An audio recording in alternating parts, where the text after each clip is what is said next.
So I've done a bit of YouTube research and I found a video by Natalia Bonner, who is the author of Cabin Fever, which I actually have a copy of, and it's a great book. She's doing straight line, like piano keys and diagonal lines. And so what I think I'm going to do is I'm going to do 1 inch piano keys down the side, because I can do that in a continuous line. I can sew up into the edge of the quilt, back along, and then stitch in the ditch. Okay, so on the diagonal, I don't want to do piano keys. As I get to the edge where the diagonal seam starts, I'm going to sew a line here, and then I'm going to sew another line here, and I'm just going to make diagonal lines that way off, and then just mirror them on this side.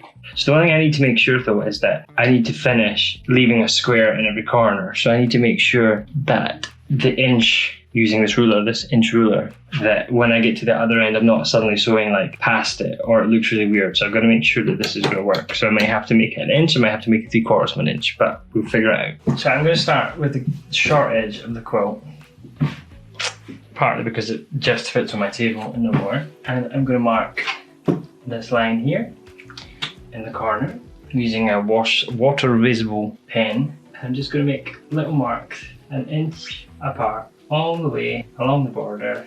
And actually I think I'm going to switch to a bigger ruler because it will go faster. We have a handy dandy 24-inch ruler, so this will make life much easier. And actually putting a straight line shows me just how uneven this quilt is.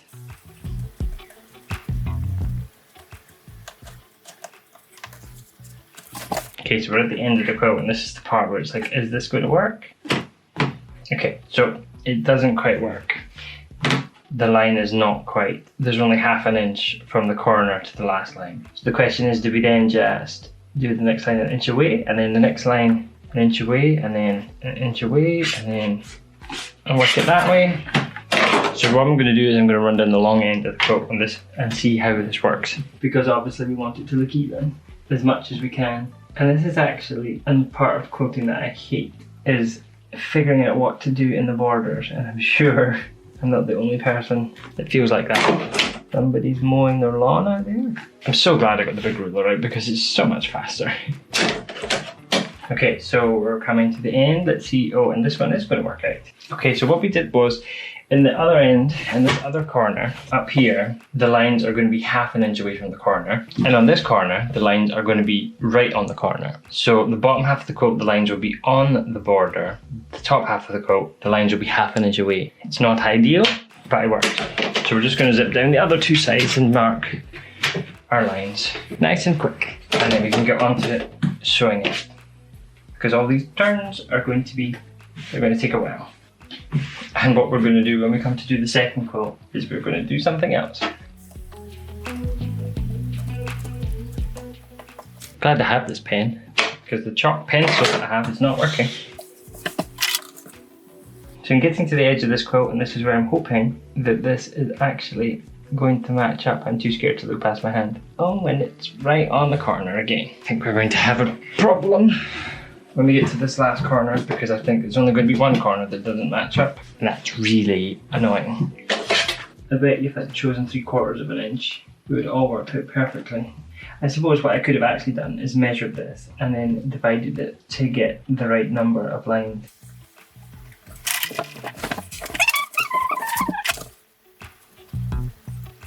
Oh, this quilt is so squint. If this had gone to a proper long arm quilter, they would have hated me. Although I'm not actually sure I would have sent it to a long arm quilter. I think I might be too embarrassed.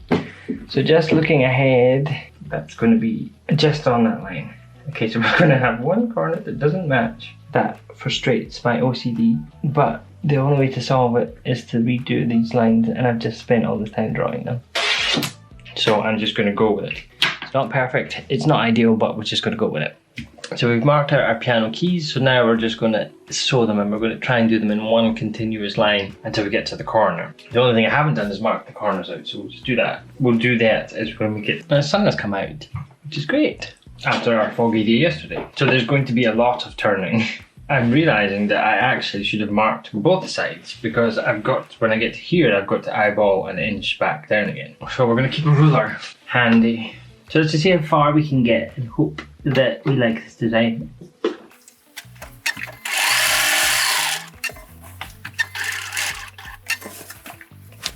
Oh, this is going to be very awkward.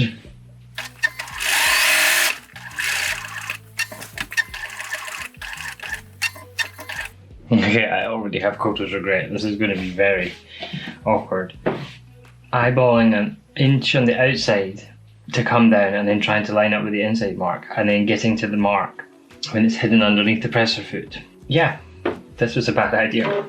Plus all this turning is going to drive me mad.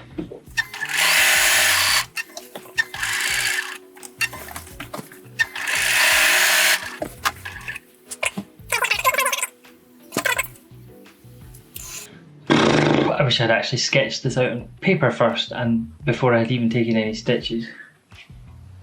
Okay, new plan. What we're going to do is, in each of these sections on the corner, we're going to put 3 lines. So we're going to space them an inch apart. So, sorry, 4 lines. We're going to do 4 lines. 1, 2, 3, 4 lines, and create that. We'll do something in the corner. Don't know what we'll do. And then what we'll then do is we will sew an inch. We'll sew 2 lines an inch apart right down the middle. So you'll have 4 straight lines. Let's try that so you can see it. So you'll have 4 straight lines and then you'll have 2 lines running down. You might even run a 3rd line down the middle. Okay, so I've stopped here. 1, 2, 3, 4. I'm going to pull out, trim underneath, turn this round. Now, do we do it here? Oh, now, how far apart should we space them? So this foot is 3/4 of an inch. I feel like I want them to be an inch apart. So do I have any bigger feet?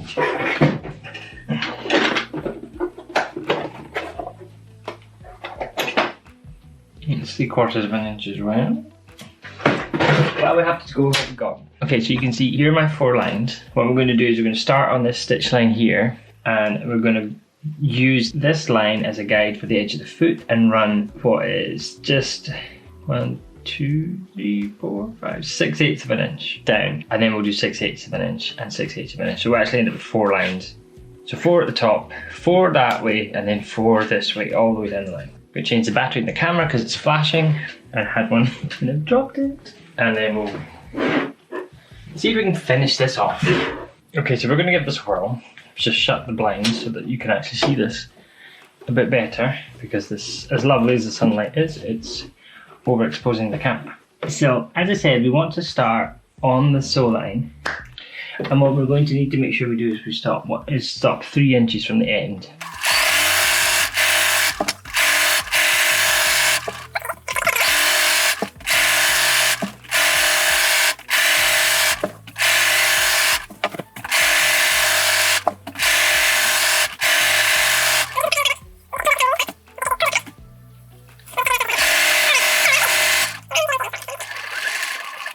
Perfect. Now if I had been clever, I would have actually done these 4 lines first, because then I could have just zipped round. However, I wasn't.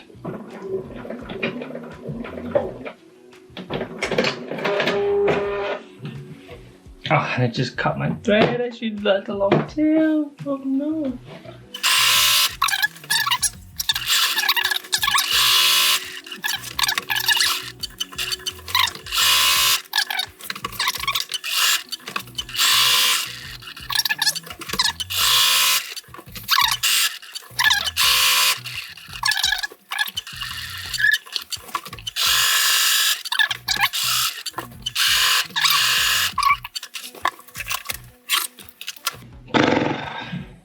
Now, because I sewed down this way, I should really sew back this way to make sure that any puckering is evenly distributed.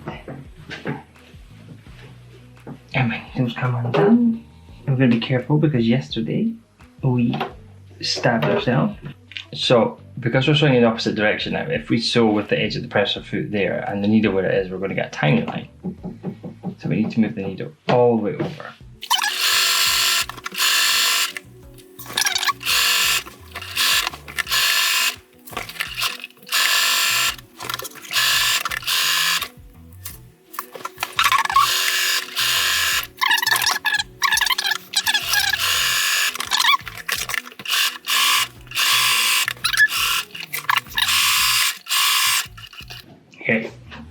So we've made it to the end. We've got our 2 lines and they look okay. So the question is, do we keep drawing lines across or do we cheat and do 2 lines at the other side and leave a bit of a gap in the middle between the quilting? Yeah, I think I'm going to do that. I think what I'm going to do, so rather than doing another line here and then another line here and then another line here, which should be another 3 lines, I think what I'm going to do is leave a gap in the middle and I'm going to do 2 lines on the opposite side. And that means there's 4 lines here and there's 4 lines running down the way.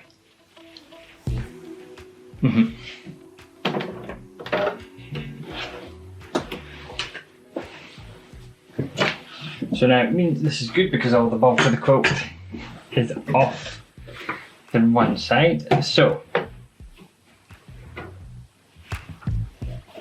oops, so carried away we haven't even cut the threads.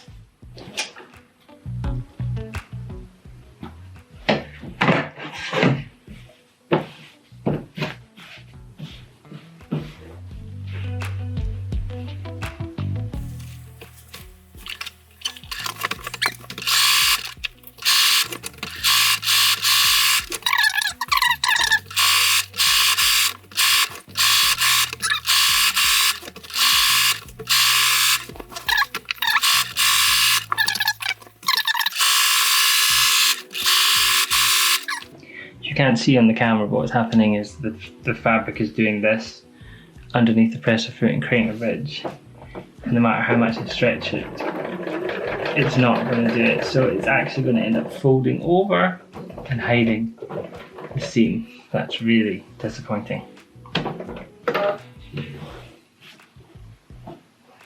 It's actually not as bad.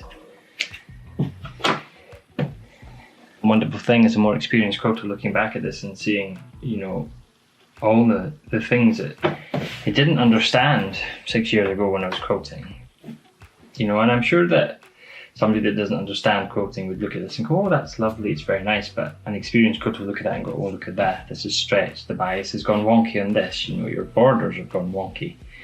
Frustrating when you get to the end of something that you have spent a lot of time and a lot of money on making, and you have a perfectionist, you know, attitude in your head, and it's not quite as perfect as you want it to be. And I know I've said done is better than perfect, but it's still a bit disappointing. However,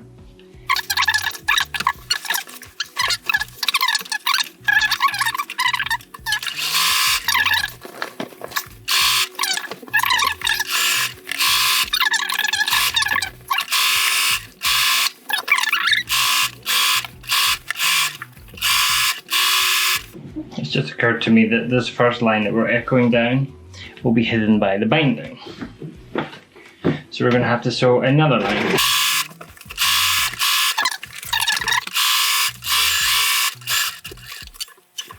Okay, not bad, not bad.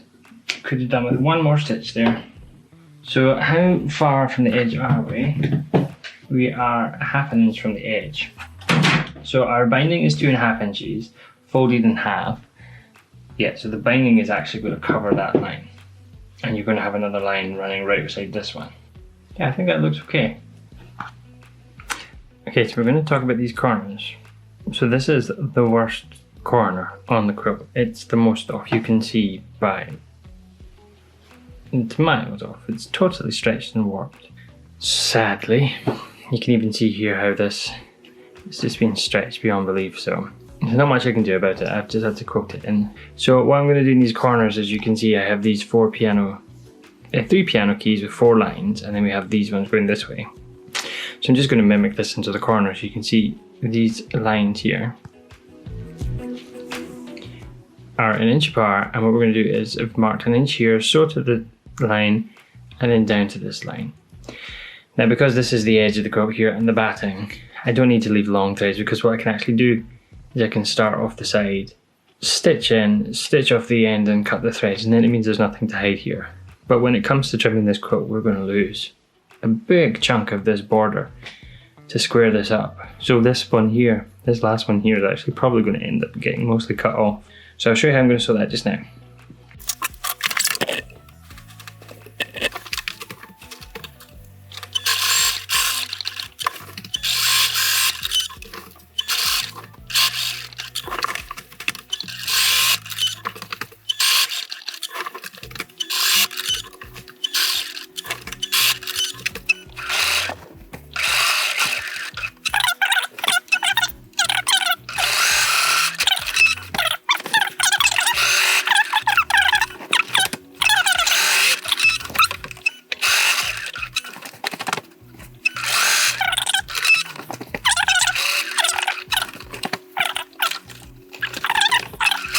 I think the underline has gone wonky. Yeah. Our fabric has just been caught when it's folded under. But it's not really going to matter because, actually that is going to matter quite considerably because we've cut it quite considerably, so we're going to have to fix that. That was a big whoopsie daisy. So where are we stuck? We're stuck here. So I'm probably going to have to sew that entire last one again. Let's just pick this in. I actually think the backing is short here. Yeah, it is. The backing is short. The backing is short all the way along here. So we're going to have to... We're really going to have to fix this corner. Like, we're going to lose so much of this corner to fix this. Wow, I don't even know how to fix this. Like, I have to take at least half an inch off there to cover this. This is the edge here. Yeah, so we're gonna, oh yeah, wow, okay. Oopsie daisy. So these stitches are gonna just pop out like this.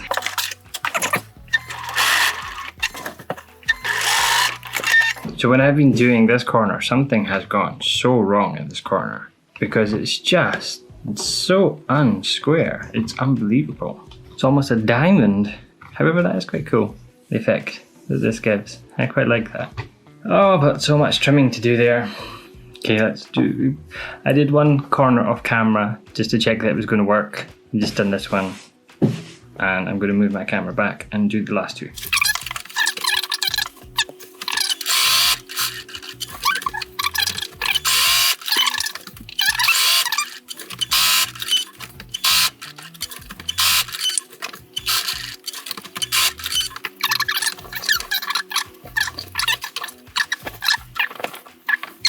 The quilt is finished. But now we've got to figure out what we're going to do with that corner. So one side of the square is actually almost diamond shaped, and then it's missing almost half an inch of the back fabric. So we're going to have to considerably trim this and figure it out. But we need to figure it out properly first so that we don't screw it up and end up cutting off too much or not enough or turning it into even a worse mess. So let's take a look at that.